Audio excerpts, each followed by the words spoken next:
матлаби Сайёфи Мизроб, сардабири ҳафтаномаи СССР. Владимир Владимирович Путин. китоби дӯстдоштаи ман стихи хаяма мебошад. дар ҳама ҳолат ин шоир ба ман кӯмаки равонӣ ва рӯҳӣ мерасонад. Владимир Владимирович Путин, ҷои таваллуд Ленинград. ходими давлатии Русия, президенти амалкунандаи Федератсияи Россия аз 7 майи соли 2012. аз соли 2000 то 2008 президенти дуюми Федератсияи Русия. дар солҳои 1999-2000 ва солҳои 2008 то 2012 сарвазири Федератсияи Русия. вазифаҳои директори хадамоти федералии амниятӣ аз соли 1998 то 1999 ва котиби шӯрои амнияти Федератсияи Россияро дар соли 1999 ба уҳда дошт. ин хабари фишурдае дар интернет дар бораи нафарест ки ҳадяқал 3 соли ахир чеҳраи хабарсозтарини олам аст. ва агар андаке жарфтар таҳқиқ кунем, маълум мешавад ки Владимир Путин дар оилаи интернационал ба дунё омадааст. падараш Владимир Спидорович Путин ва модараш Шеломова Мария Ивановна баъди никоҳ Путина коргарони оддӣ буда блокадаи Ленинградро паси сар карданд. Владимир дар оила писари сеюм буд. ӯ ду бародари калон дошт ки то таваллуди вай мурдаанд: Виктор ва Алберт, то ҷанги бузурги ватанӣ. ин ки Владимир Владимирович Путин ҳаводор ва мухлиси шоири тоҷику форс Умари Хайём аст, ҳама медонанд. вале ин ки Путин дар маъракаи интихоботии навбатӣ барои худаш рақами 5 иштирок мекунад ва ё на, то ҳамин ҳафта норавшан буд. зеро ҳама медонист ки Владимир Владимирович Путин бояд ба ин маърака омезад. дар сурати акс ӯро ҳабси Гаага интизор аст, суди байналмилалие ки танҳо барои душманони ғарб сохта шудааст. вагарна дар толори ин маҳкама кайҳо дастанд дар корони қатли Оми Хиросима ва Нагасаки менишастанду ин суди одил ба ҳабси Бенямин Нетаньяҳу, қотили 18 000 фаластинии мулкӣ дастур медод. 31 январи соли 1999 зуҳури Путин расо 24 сол пеш. дар шаби соли нави Григориани ҳангома чӣ ки вулқонеро монд, зеро то ҳамин соат ӯро касе намешинохт. зеро КГБшникҳои шӯравӣ ана ҳамин хел мардуми сиррӣ буданд. Владимир Владимирович Путин соли 1975 факултаи ҳуқуқи ЛГУ Ленинградский государственный университетро хатм карда, солҳои тӯлонӣ дар суфуфи КГБ-и СССР ба вежа дар Германия кор кардааст. ин аст ки немисиро хуб медонад. баъди бозгашт ба СССР то соли 1991 дар ҳамин университет ба ҳайси мушовири ректор кору фаъолият мекунад. дар ҳамин солҳо Медведев Дмитрий Анатольевич, шогирди сарсупурдааш, ин факултетро хатм мекунад. сипас Владимир Путин ба ҳайси мушовири Анатолий Собчак мири Санкт-Петербург ки ҳамзамон омӯзгори мо дар ЛГУ буд, ба кор медарояд. воқеан ҳам ману Акбари Саттори Раҳмативу, Равшани Махсумзоду, Мухтори Абдулло ва Амрихудо Низомову, Абдухолиқ Давлатов замоне ба кружоки демократии Собчак шомил будем ва ҳини интихобот ба ӯ кӯмак мерасондем.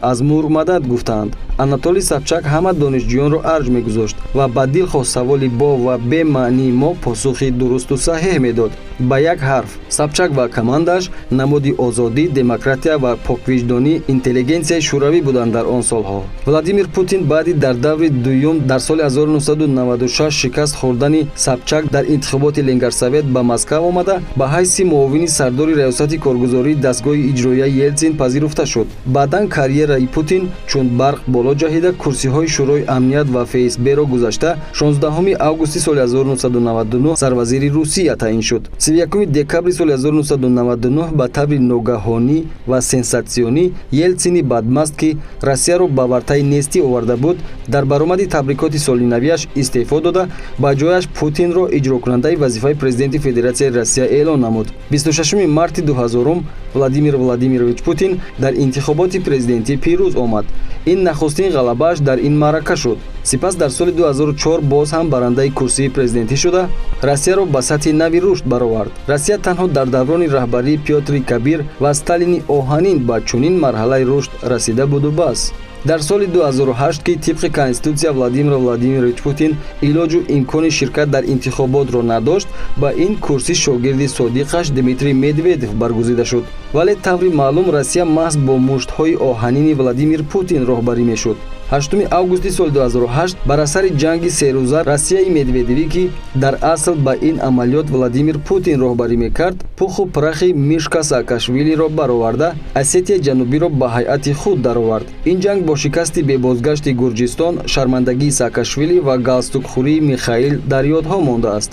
воқеан ҳам Саакашвили ки проекти ғарб буд ҳоло дар зиндони Гурҷистон мепусаду касе ба додаш намерасад, зеро ғарб ҳоло проекти нав дорад. Зеленский дар арафаи интихоботи соли 2012 Россия ба сарқонуни худ тағйирот ворид кард. Минбаъд президенти тоза интихоб на 4 сол ки 6 сол ва барои 2 даъват ҳукм меронад. Ба таври ногаҳонӣ Медведев президенти амалкунанда аз интихобот сарпечид ва номзадии Путинро дастгирӣ намуд. Дар дуюмин интихоботи пайҳамӣ дар солҳои 2012 ва 2018 Владимир Путин ғолиб омад. Соли 1997 Владимир Путин баъди Сталин нафаре шуд ки аз ҳама бештар дар раъси давлати Россия плюс СССР қарор доштааст.